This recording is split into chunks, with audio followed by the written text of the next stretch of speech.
It gives me great pride, and it is with great pleasure that I announce today that for the first time in this school's history, the University of Alabama has been selected to represent this school and represent the great state of Alabama and perform in New York City in the 2020 Macy's Thanksgiving Day Parade.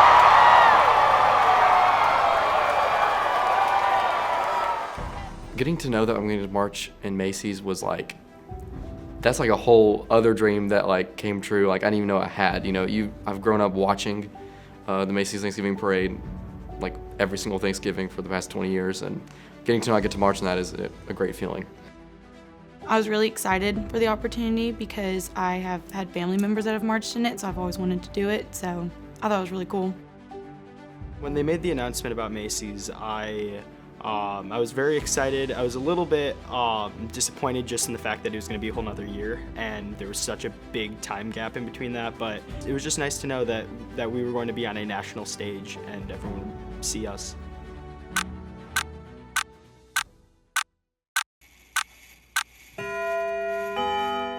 This is the first case of a coronavirus infection that we have identified. It's a rapidly changing situation with more and more cases getting confirmed every day. Many students at the University of Alabama are deciding whether to come back to Tuscaloosa after spring break. This is after the UA system made the decision to switch to online classes. To begin the season, when we were split into the Crimson and Tide bands, it was pretty disappointing that I wasn't going to be able to see everyone in my section every single day like we had in years past. Macy's didn't happen in 2020 just because of COVID protocols. All I know is that it would have just been really hard to get the band up there, seeing how there are 400 members and there would have to be COVID tests and we didn't have the vaccine, so it would have just been a big mess. You know, we were really forced to find an optimist perspective on that and just try and figure out the ways that we could get together as a team and just learn to stick together in the team and the sisterhood and the entire family that the $1 Million Band is. We begin tonight with the latest information on a fire on the University of Alabama's campus where dozens of firefighters have been at the Moody Music Building working to put out a fire there. I don't remember the exact date, but it was in April on a Sunday. We get a message on our phone saying that the School of Music, there's a fire at the School of Music. So we text each other and we all come up here. That in combination with the pandemic kind of threw everyone for a loop. I was just in utter shock, as if the semester couldn't get any worse with us being sent home from COVID. Like our band facility was being destroyed. That was just shocking. Like MDB lobby was ruined.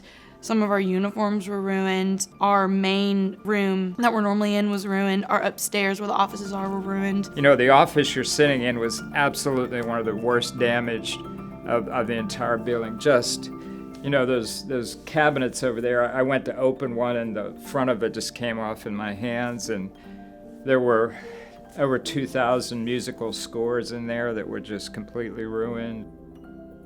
I think the university responded very well to the Moody fire. They immediately provided us with any assistance needed.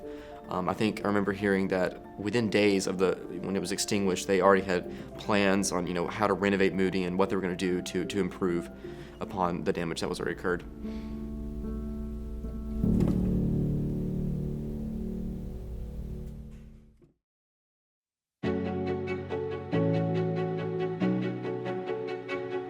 First time we played Alabama at fall camp, I mean, to have that, you know, we played it last year with the small bands, but have those 400 musicians there playing, it was made you feel good about football season again.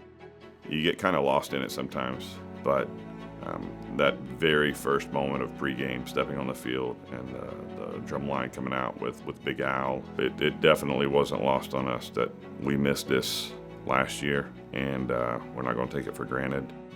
Yeah, I'm very glad to be out here. It's really nice to get to experience all the sounds, you know, getting all 400 people back out here. It's really nice hearing all that.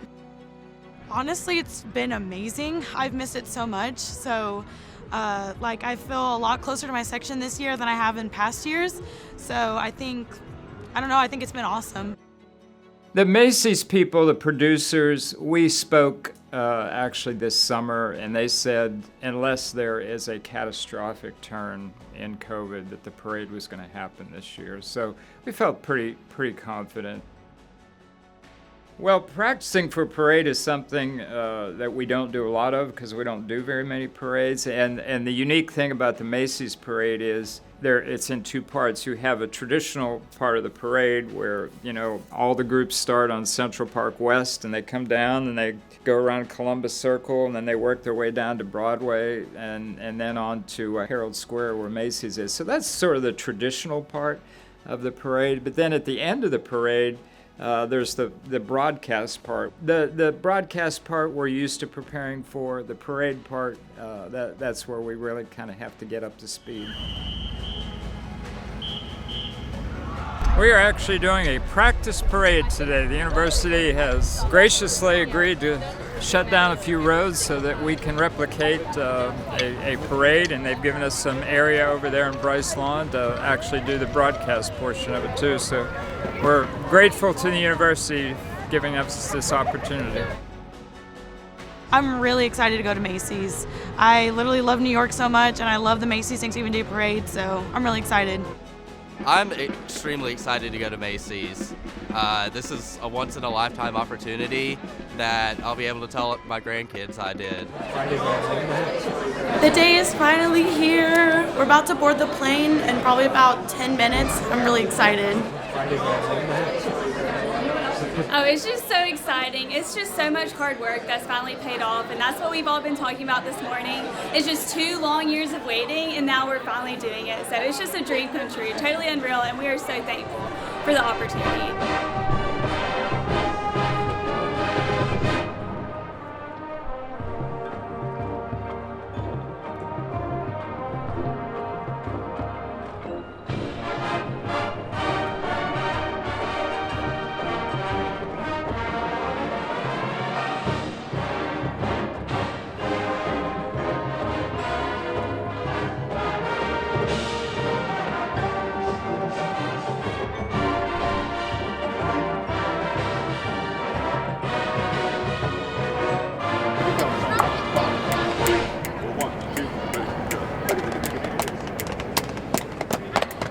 So today we're at our final rehearsal before the parade. We're gonna do our final run-throughs, we'll go over some things and check it out.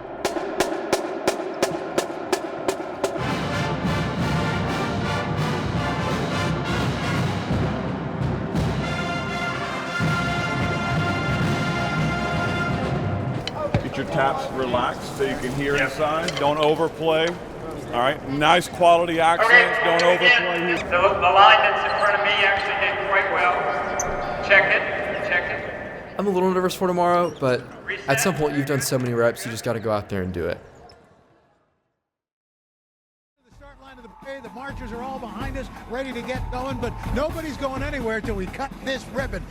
5, 4, 3, 2, 1. Let's have a parade! Woo-hoo!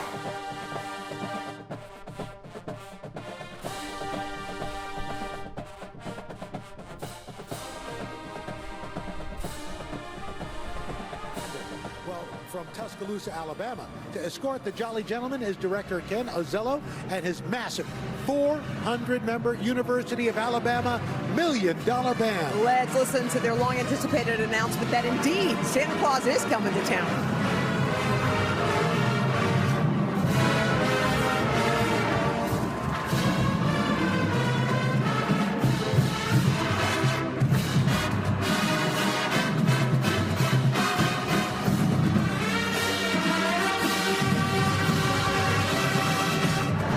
What was it like marching in the Macy's parade? I think it was amazing. It was a once-in-a-lifetime experience, and I wouldn't trade it for the world, and I'm really thankful that me and like 400 of my best friends got to do it together.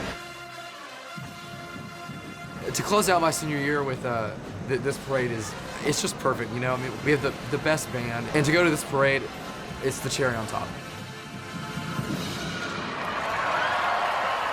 Okay, can we say fantastic? Unbelievable. Just great, fantastic. Those are 220 women, 108